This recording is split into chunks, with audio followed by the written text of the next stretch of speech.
Hello there, I'm Morgan Freeman, and this is still Fanfiction Theater, and we're still reading My Immortal. What am I doing with my life? This chapter contains a very brief mention of self-harm. Chapter 23. Author's note. To hut the fuck up, bitches. You're just jealous cause I got 10,000 reviews. Thanks to Raven for the help and telling me about the books. Girl, you rock, let's go shopping together. The door opened and Professor Rumbridge and Cornelia Fudge stomped out angrily. Then Dumbledore and Rumbridge sawed us. Mr. Way, what the peep are you doing? Rumbridge shouted angrily. Dumbledore glared at her. Oops, she made a mistake, he corrupted her. She means hi, everybody, come in. Well, we all came in angrily. So did all the other students. I sat between Darkness and Draco and opposite Bloody Mary. Crabbe and Goyle started to make some morbid jokes. They both looked exactly like Ville Volo. I ate some Count Chocula and drank some blood from a cup. Then I heard someone shooting angrily. I looked behind me. It was Vampire. He and Draco were shooting at each other. Vampire, Draco, what the fuck? I asked. You fucking bastard, yelled Draco at Vampire. I want to shit next to her. No, I do, shouted. No, she doesn't fucking like you, you son of a bitch, yelled Draco. No, fuck you, motherfucker, she laves me, not you, shouted Vampire. And then he jumped on Draco. No, not in that way, you perv. They started to fight and beat up each other. Dumbledore yelled at them, but they didn't stop. All of a sudden, a terrible man with red eyes and no nose flew in on his broomstick. He had no nose and was wearing a gray robe. All the glass in the window he flew through fell apart. Brittany, that fucking prep, started to cry. Vampire and Draco stopped fighting. I stopped eating. Everyone gasped. The room fell silent. Voldemort. Appleby. Ebony, Darth Vader said evilly in his raspy voice. Thou hast failed your mission. Now I shall kill thou, and I shall kill Vampire as well. If thou dost not kill him before then, I shall kill Draco too. Please don't make me kill him, please, I begged. No, he laughed crudely. Kill him, or I shall kill him anyway. Then he flew away, cackling. I burst into tears. Draco and Vampire came to contort me. Suddenly, my eyes rolled up so they looked all cool and gothic. I had a vision where I saw some lighting flash and then Voldemort coming to kill Draco while Draco slit his wrist in a depressed way. No, I screamed sexily. Suddenly, I locked up and stopped having the vision. Ebony, are you all right? Asked Draco in a worried voice. Yeah, I said sadly as I got up. Everything's all right, Enemy, said Vampire, all sensitive. No, it's not, I shouted angrily. Tears of blood went down my face. OMFG, what if I'm getting possessed like in The Ring 2? It's okay, girl, said Bloody Mary. Maybe you should ask Professor Sinister about what the visions mean, though. Okay, bitch, I said sadly, and then we went. Chapter 24. Author's note. Prep, stop flaming the story. You're just jealous, so fuck you. Okay, go to hell. Raven fags for the help. Well, we had deviation next, so I got to ask Professor Trevelry about the visions. Konnichiwa, everybody, come in, said Professor Sinister in Japanese. She smelled at me with her gothic black lipstick. She's the coolest fucking teacher ever. She had long, dead black hair with blood-red tips and red eyes. Her mom was a vampire. She's also half Japanese, so she speaks it and everything. She and Bloody Murray get along great. She's really young for a teacher. Today she was wearing a black leather top with red lace and a long gothic black ripped dress. We went inside the black classroom with pastors of Emily the Strong. I raised my hand. I was wearing some black nae Polish with red pentagrams on it. What is it, Ebony? She asked. Hey, I love your nails. Where'd you get it? Hot Topic? Yeah, I answered. All the preps who didn't know what Hot Topic was gave me weird looks. I gave them the middle finger. Well, I have to talk to you about some things. When do you want to do it? How about now? She asked. Okay, I said. Okay, class fucking dismissed, everyone, Professor Trevelry said, and she let everyone go.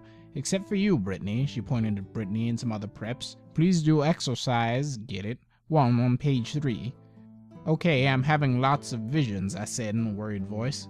I'm so worried, is Draco going to die? Well, she gave me a black crystal ball to lock in. I looked at it. What do you see? She asked. I said I see a black gothic skull and a pentagram. Suddenly, there was a knock at the door. I looked at it. It was Draco. He was looking really sexy, wearing a black leather facet, a black gothic Linkin Park t-shirt, and black Congress shoes. Okay, you can go now. See ya, cunt, said Professor Sinister. Bye, bitch, I said, waving. I went to Draco and Vampire was sitting next to him.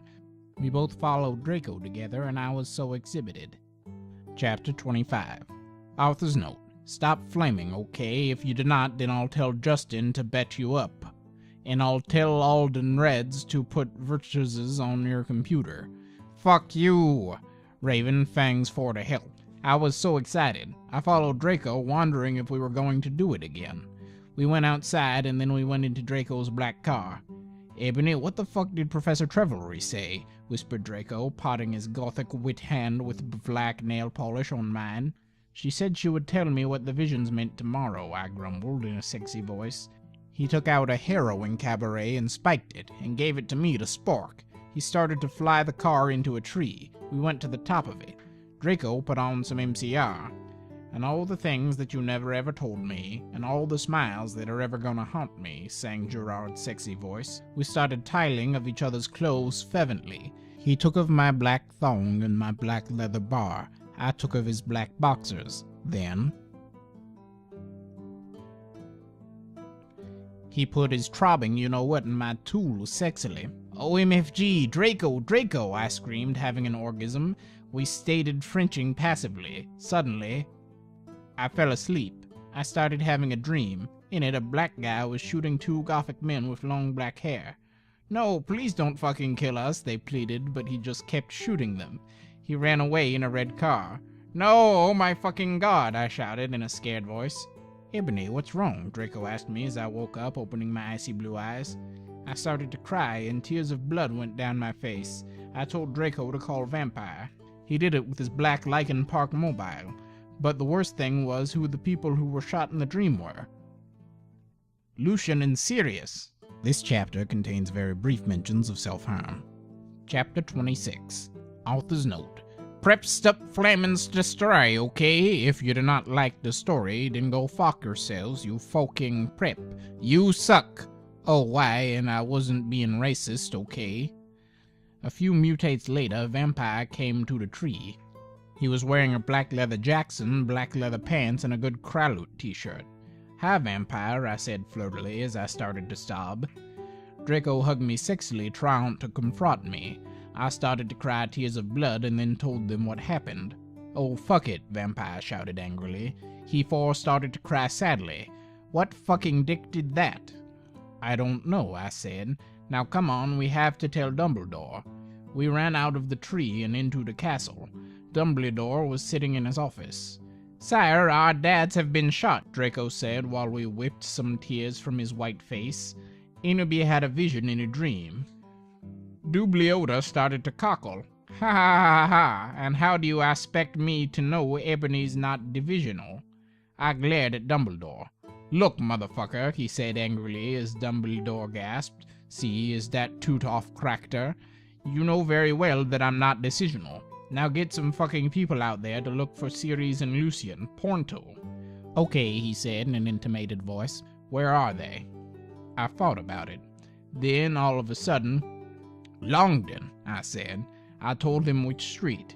He went and called some people and did some stuff. After a few mistunes, he came back and said people were going out looking for them. After a while, someone called him again. He said that they had been found. Draco, Vampire, and I all left our rooms together. I went with Draco to wait in the nurse's office while Vampire went to slit his wrists in his room. We looked at each other's gothic, depressed eyes. Then we kissed. Suddenly, Sirius and Lucian came in on stretchers.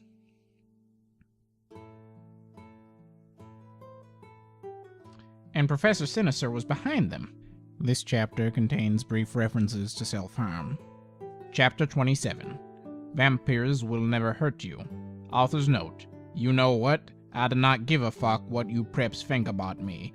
So stop flaming the fucking story, bitches. Thanks to Raven for your love and sport and help. I love you, girl. So as I couldn't update, lol, I was really depressed and I slipped my wrist. I had to go to the hospital. Raven, you rock, girl. Everyone in the room started to cry happily. I had saved them. Draco, Lucian, Sirius, Bond, Vampire all came to hug me. The nurse started to give them medicine. "Come on, Inabi," said Professor Sinatra. She was wearing a gothic black leather dress with a corset top and a real vampire blood on it and fucking black platinum boots. "I have to tell you the fucking perdition." I looked at Lucian, Seraph, Drake, and Vampire. They nodded. I smelled happily and went into a dark room. I had changed. Professor Sinister took out some black cards. She started to look into a black crucible ball. She said, "Tara, I see Drac times are near," she said badly. She peered into the balls. "You see, you must go back in time." She took out a time toner like Bloody Mary had. "When Voldemort was in Hogwarts before he became powerful, he got his hearth broken. Now do you think he would still become Voldemort if he was in love?" I shook my head. "You must go back in time and seduce him. It is the only way. If he is still evil, then you must kill him. You can come to my room tomorrow and you can do it." "Okay," I said sadly. "We did Death's touch sin." I went outside again sadly. "What fucking happened?" asked Draco and Vampire. "Yeah, what happened?" asked Darkness, Willow, and Bloody Mary. I was about to tell them, but everyone was there. They were celebrating Lucian and Sirius being fond. Everyone was proud of me, but I just wanted to talk to Draco. They were cheesing my name, and some reporters were there, trying to interview Dumbledore. A banner was put up. Lots of fucking preps were there, obviously trying to be begothic, wearing the him sign on their hands, despite them not having actually heard of him. Even Mr. Norris looked happy. A black and red cake had been brought out. Crab and Goiki set up some fireworks in the shape of skulls from Wesley's Wizardwises. I put on my invisibility cloak with Vampire and Draco, and we sneaked outside together. That's gonna do it for us on this episode. Tune in next time for more of this. If you liked the video, why not leave us a like or a comment and subscribe to the channel to be notified when new videos come up every Tuesday and Friday. Special thanks to our Patreon supporters whose names will be going by on screen now. If you want your name in the credits, along with a host of other features, pledge to us on Patreon at patreon.com/nfjulian. That's Julian with an E, not an A. Link in the description below. Thanks for tuning in, and I hope to see you next time.